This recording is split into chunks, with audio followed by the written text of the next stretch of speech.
નાની હતી ત્યારનો આ નિયમ છે ને કે મારો જમણો હાથ પકડીને સૂઈ જાય અને મારે તારા હાથે ખાવું પડતું. અરે તમે તો મારા હાથનું જમીને છૂટી જતા, પણ કિંજલની આ આદત મને કેટલી ભારે પડતી એની તો મને જ ખબર છે. તમને ખબર છે, એક વાર તમે ચોટીલા માનતા પૂરી કરવા માટે ગયા હતા, ત્યારે કિંજલ મારું કેટલું લોહી પી ગઈ હતી. ના ના ના ના એટલે ના. કિંજલ બેટા, મેં તને કહ્યું છે ને કે જીદ નહીં કરવાની. ચલ સૂઈ જા તો. ના જો તારી આંખો કેટલી ઘેરાઈ છે. ના પાડીને જ્યાં સુધી પપ્પા નહીં આવે ત્યાં સુધી હું નહીં સૂ. બેટા તને ખબર છે ને મમ્મી, પપ્પાનો હાથ પકડ્યા સિવાય મને ઊંઘ નથી આવતી. હા બેટા, મને ખબર છે, પણ તારા પપ્પા અત્યારે ચોટીલા માતાજીના દર્શન કરવા ગયા છે, તો અત્યારે ક્યાંથી આવે? કાલે આવશે, એટલે અત્યારે ચૂપચાપ સૂઈ જા. જરાય નહીં. જો પપ્પા કાલે આવશે તો હું આવતીકાલે જ સૂઈશ, ઠીક છે? જ્યાં સુધી પપ્પા નહીં આવે ત્યાં સુધી હું અહીંયા જ બેસીને પપ્પાની રાહ જોઈશ. તને કેટલી વાર સમજાવ્યું છે બેટા કે જીદ નહીં કરવાની, અને આમ વારે વારે પપ્પા પપ્પા પપ્પા શું કરે છે? હું છું ને. હા ચલ, તને મસ્ત મજાની વાર્તા કહું તો પછી સરસ મજાનું હાલરડું સંભળાવું. ચલ ચલ ચલ ચલ સૂઈ જા સૂઈ જા. ના પાડીને. તો તું નહીં માને? ના. સારું, તારા પપ્પા માતાજીના દર્શન કરવા ગયા છે ને, તો હું માતાજીને પ્રાર્થના કરું છું કે હે માતાજી, જો મારી કિંજલ ચૂપચાપ આંખો બંધ કરીને સૂઈ જશે ને, તો તમે એના પપ્પાને જાદુથી અહીંયા મોકલી આપશો. શું? હા પાડી? રે માતાજીએ તો હા પાડી. ઠીક છે, હવે વાંધો નથી ને? ના. તો ચલો ચલો આપણે જલ્દીથી સૂઈ જઈએ. મારી કિંજલ દીકરી તો બહુ જ ડાય છે. હવે છે ને, હું માતાજીને પ્રાર્થના કરું છું. હે માતાજી, મારી કિંજલ ચૂપચાપ આંખો બંધ કરીને સૂઈ જાય છે, તો તમે એના પપ્પાને જલ્દીથી અહીંયા જાદુથી મોકલી આપજો. અરે હજી આંખો ખુલ્લી છે. આવી અંચાઈ નહીં કરવાની હો. ચલ ચલ ચલ આંખો બંધ કરી દે. હું હાલેડું ગાઉં છું ત્યાં સુધીમાં તારા પપ્પા આવી જશે.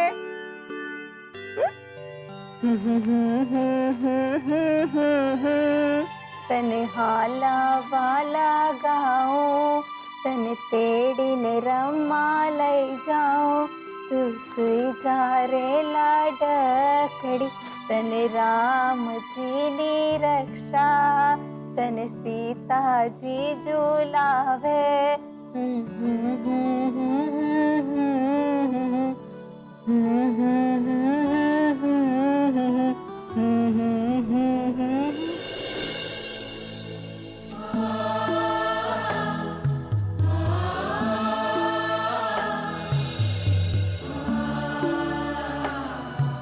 કિંજલ હવે મોટી થઈ ગઈ છે, પપ્પાના હાથની હૂંફને બરાબર ઓળખે છે. લ્યો, સાહેબ પણ આવી ગયા. કિંજલબેન અને સેજલબેન પણ આવી ગયા. સાહેબ, આ છે નીલભાઈ, આ છે દીપાલીબેન અને પેલા છે ચિરાગભાઈ. નમસ્તે. બેસો બેસો બેસો. ચા પીઓ. હા.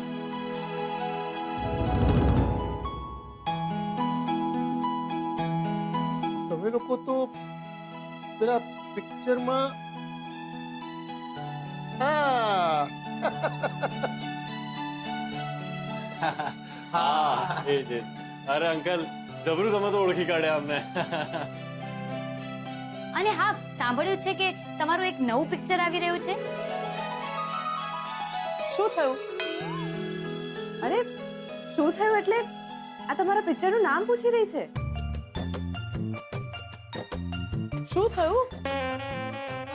ઓ હા નહીં, ખરેખર સરસ નામ છે.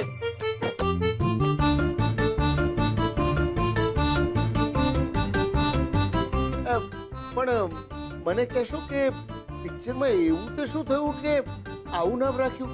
શું થયું? વેલ અંકલ, એના માટે તો તમારે પિક્ચર જોવી પડશે. જો અત્યારે અમે ઘણી બધી જગ્યાએ જઈને ફિલ્મને પ્રમોટ કરી રહ્યા છીએ અને બધાને એક સવાલ પૂછી રહ્યા છીએ કે તમારી લાઈફમાં સ્મરણ શક્તિનું મહત્વ કેટલું? તો અંકલ, તમારી લાઈફમાં કેટલું? ભાઈ, મારી વાત કરું ને તો થોડા દિવસો પહેલા હું બધી વાતો ભૂલવા લાગેલો. એટલે હું તો એટલું જ કહીશ કે સ્મરણ વગરનો માણસ એટલે જીવતે જીવત મરણ. અરે વાહ અંકલ, શું મસ્ત ડાયલોગ માર્યો છે તમે. હા, જેમ નીલે પિક્ચરમાં શોટ માર્યો તો. એક મિનિટ. આ મને બરાબર ખબર છે. આપણે બધા ક્રિકેટ રમતા હતા અને પેલા ચીકણાએ બોલ નાખ્યો અને ઓલા નીલિયાએ શોટ માર્યો અને પછી હું બોલ પકડવા પાછળ ગયો અને મારો પગ લપસ્યો. ભાઈ સંભાળ. અને પછી મને માથામાં વાગ્યું. પછી શું થયું? ઇન્સ્પેક્ટર, તમે? કિંજલબેન છે? ઇન્સ્પેક્ટર રાણા, તમે?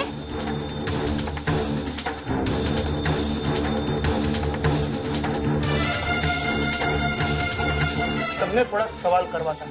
જો તમને વાંધો ના હોય તે તમે સંપૂર્ણ રીતે ખેન મુક્ત થઈ ગયા હો તો. રૂપેશ, આ બધું શું છે? અને ઇન્સ્પેક્ટર રાણા, તમે સુશાંતને શોધવાને બદલે અહીં આવીને કિંજલને સવાલ જવાબ કેમ કરી રહ્યા છો? તો બેન, અમને અમારું કામ કરતા આવડે છે. કોને સવાલ કરવો ને કેવી રીતે કરવો.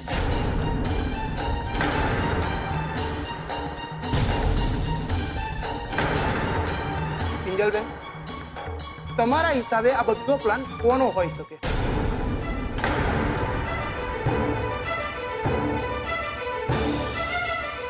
એમાં પૂછવાનું શું હોય? દેખીન તો સુશાંતનો. તમે એને પકડો, એને સવાલ કરો, કે પછી એવું તો નથી ને કે એ તમારા હાથમાંથી છટકીને અમેરિકા પહોંચી ગયો છે? એ શક્ય નથી.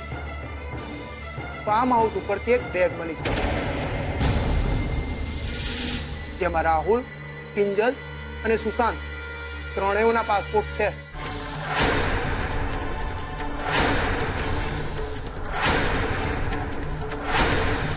મારો પાસપોર્ટ? પણ મારો પાસપોર્ટ સુશાંત પાસે કેવી રીતે? એ જ તપાસ કરવા તો હું અહીંયા આવ્યો છું કે તમારો પાસપોર્ટ સુશાંત પાસે પહોંચ્યો કેવી રીતે. મને નથી ખબર ઇન્સ્પેક્ટર. ઇનફેક્ટ હું પણ એ જ વિચારી રહી છું કે મારો પાસપોર્ટ સુશાંત પાસે કેવી રીતે પહોંચ્યો.